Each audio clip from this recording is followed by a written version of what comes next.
Ladies and gentlemen, and welcome back into another edition of Key Time Sports. It's Key Time coming back to talk about the Indiana Pacers remaining season outlook and what I see what they are going to be in the playoffs. So first, I'm going to start out with the Pacers roster and who they have on their roster. Thomas Bryant, Ray J. Dennis, Erin Erenique Freeman, Johnny Furphy, Tyrese Halliburton, Isaiah Jackson, Quentin Jackson, James Johnson, Benedict Mathurin, TJ McConnell, Andrew Nabahard, Andrew Naismith, Aaron Naismith, Ben Shepherd, Pascal Siakam, Obi Toppin, Miles Turner, and Jarris Walker. And the head coach of the Indiana Pacers is Rick Carlisle. Now, most of these guys that are on this on the Indiana Pacers are just average players, regular players, and you can see it by their salary. You can see that Tyrese Halliburton, we know Tyrese Halliburton is the leading force for the Indiana Pacers. He's getting paid 42 million. Also, Pascal Siakam is getting paid 42 million. The next closest person is Obi Toppin at 12 million. So, when you add that all up, 45% of the salary cap for this season is tied to those three players in the with the Indiana Pacers. So now, when you look at these players like Bryant and their statistics, they aren't measuring up when it comes to okay. So throughout this season, here are the player statistics. Player statistics: Pascal Siakam 20.3 points, Tyrese Halliburton 18.4, Benedict Mathurin 16.2, Miles Turner 15.4, Andrew Nabar 10.3, Obi Toppin 10.3, TJ McConnell TJ McConnell 9.8, Andrew Naismith 9 points, Thomas Bryant 7.7 points, Isaiah Jackson 7 points, James Wiseman 6 points, Ben Shepherd 5.9 points, Jarris Walker 5.7, Quentin Jackson 5.7, Moses Brown 3.2, Eric Freeman 1.7, Johnny Furphy 1.7, James Johnson 0.8, Ray J. Dennis 0.7, Tristan Newton 0.6, and Jaleel Okafor 0.0. He is at the bottom of the list. He is just a liability at this point. Basically, with this team, where I see them going, they might be good enough to make it to the second round of the playoffs, and then they will get knocked out of the second round of the playoffs because this team right here, their top six players score in double digits. But when you look at their depth, I'm going to go to their depth. When you look at their depth, their starters, their starters basically carry them throughout the season.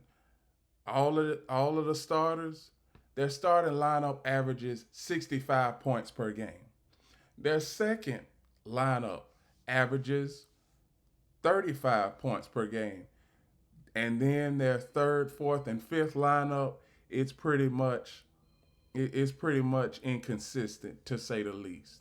Now you have TJ McConnell. He is out for I don't know how long that he is out, but as far as right now, he is out. Hopefully, he will be back for the playoffs. Injuries for the Indiana Pacers right now, TJ McConnell and Isaiah Jackson is out for the next game, well, which is Friday's game. Isaiah Jackson is out against the Pelicans, and TJ McConnell is out, and he's out and as listed day to day.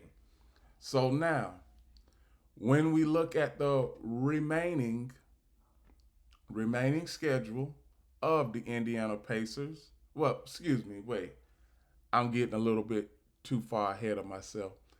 When we look at the team criteria of the Indiana Pacers, when it comes to this roster, this roster is not going. This roster isn't good. This roster isn't good enough to make it past the second round of the playoffs. When we look at their past few years, when it comes to the Indiana Pacers, the Indiana Pacers have been an up and down franchise throughout their entire history. And I am going to pull out the historical stats for you all in a second. So now everybody sees the Pacers historical stats. They are not a team that makes it out of they are not a team that make it out of the first round or even make it to the NBA finals a lot either. Because you can see, I'm just gonna take it back to, I'm gonna say basically 2010. Okay, so 2010 they were 32-50, did not make the playoffs. Their head coach at the time was Joe O'Brien.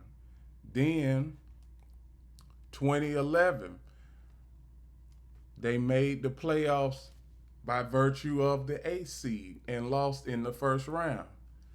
Then 2012, 2013, and 2014, they lost in the Eastern Conference Finals to the Miami Heat. Then 2015, they took a back seat, didn't make the playoffs. Then 2016, 17, 18, 19, and 20, they lost in the first round of the playoffs. They lost in the first round. And then 21 didn't make the playoffs. 22 didn't make the playoffs. 23 didn't make the playoffs. 24 last year lost in the Eastern Conference Finals to the Boston Celtics, to the eventual NBA Final champion Boston Celtics. So, over the last 7-8 years, the Indiana Pacers have been up and down, and right now the Indiana Pacers are at the 4th spot in the Eastern Conference.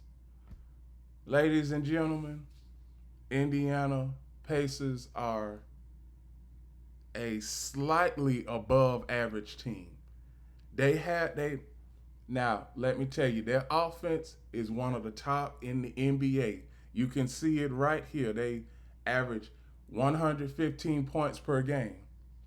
But when it comes to, as far as defending and getting rebounds, they are at the middle of the pack when it comes to defensive rebounding. And in the playoffs, that can hurt you. And that is going to hurt the Pacers, whoever they play in the playoffs.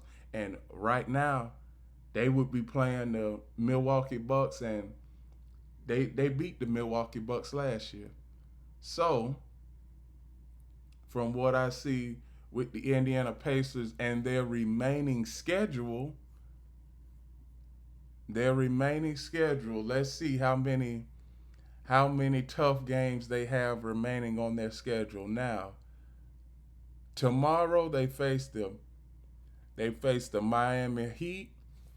Not much of a tough outing, but they might be able to win that. They might be able to win that matchup. Then you have Chicago. Chicago, they are at the bottom of the barrel in the East, but they are still fighting for a play-in tournament spot.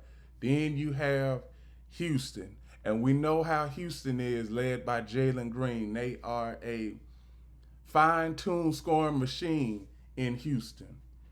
Then you have Atlanta twice, then Chicago, then you have Milwaukee. Now, we all know what Milwaukee brings to the table. We all know that. And plus, over the past six games that the Pacers and the Bucks have played, they all have been tight. So I wouldn't be surprised if we have another close game with the Milwaukee Bucks. Philadelphia 76ers, that's a guaranteed win for the Indiana Pacers. Philadelphia 76ers might as well just shut it down, shut all the players down, and just come back for next season. Then you have Minnesota.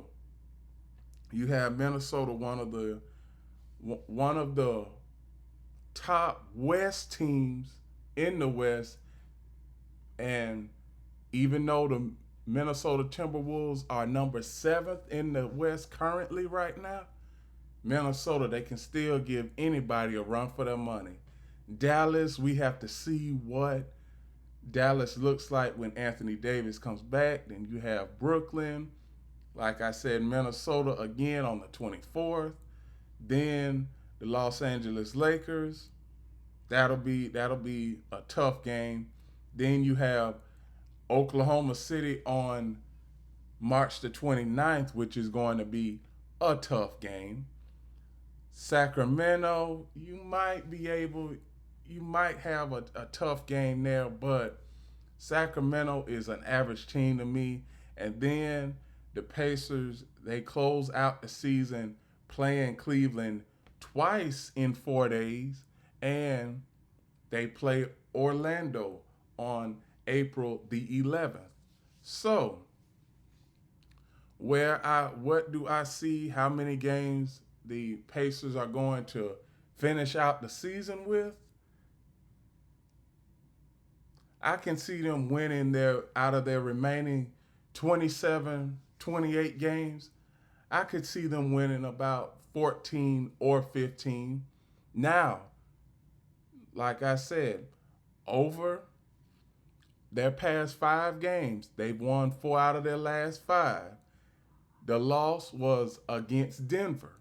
So they can pretty much they can pretty much hang with some of the best of them when it comes to the Pacers on offense.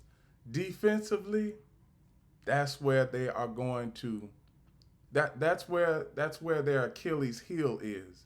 Defensively, they are not able to defend. They are 23rd in total defensive rebounds as far as defending on the defensive side of the court. So that is going to hurt the Indiana Pacers in the long run, but they have a good offense. And if they get into a shootout when it comes to offensive shootout, when it comes to any team that they play in the playoffs, they might have a chance. But if it's a defensive struggle, if they have a team where they play in the playoffs, a 7-game series where it's a defensive struggle, and you have players like Tyrese Halliburton not getting his points and not getting his shots to go in, that's where the Indiana Pacers will go into trouble. So I'm going to say right now, currently, the Indiana Pacers are 4th. I only see them going losing. I see them losing in the second round. They are not going very far. I think that the teams that are in front of them might go further than the Indiana Pacers. The Cleveland Cavaliers, you all know how I feel about the Cleveland Cavaliers, Boston Celtics, and New York Knicks. Now, the New York Knicks and the Indiana Pacers, more than likely, they are in the same boat when it comes to their bench. When it comes to their bench and as far as defensive rebounding, both of those teams are in the same boat. Now, Indiana, they are going to finish out the season with 56, maybe 57 wins. If not, if not 57 wins, probably a little bit less, but at least 50 wins. And I just see Indiana as a I just see Indiana as an average team. So, to all you Pacers fans out there, good luck. Hopefully, the Indiana Pacers do make it to the playoffs because right now they are experiencing injuries galore. And when you see two of their main players, T.J. McConnell and Isaiah Jackson, they are both injured and out and coming down the stretch, and you are trying to make that late playoff push, you do not need any injuries. This is the wrong time of the season for a team like the Indiana Pacers, and that is for any team to be making a playoff push and not have everybody at full strength. And with that, that is my remaining season outlook for the Indiana Pacers. So please like, comment, share, subscribe, click the notification bell to get notified of all of my reaction videos, shows, and other content. Also, please like, share, and follow Key City Sports on Instagram. We are doing an expansion with both shows, Key Town Sports and Key City Sports. And I want everybody to be along for this ride. Thank you to everybody that has watched this show every day ever since I started way back in August of 2023. And now look at us now. We are over, we have received viewership from over 30 countries, and the viewership train is just going to increase. So, one last thing I want to say, remember, the key will always be on time.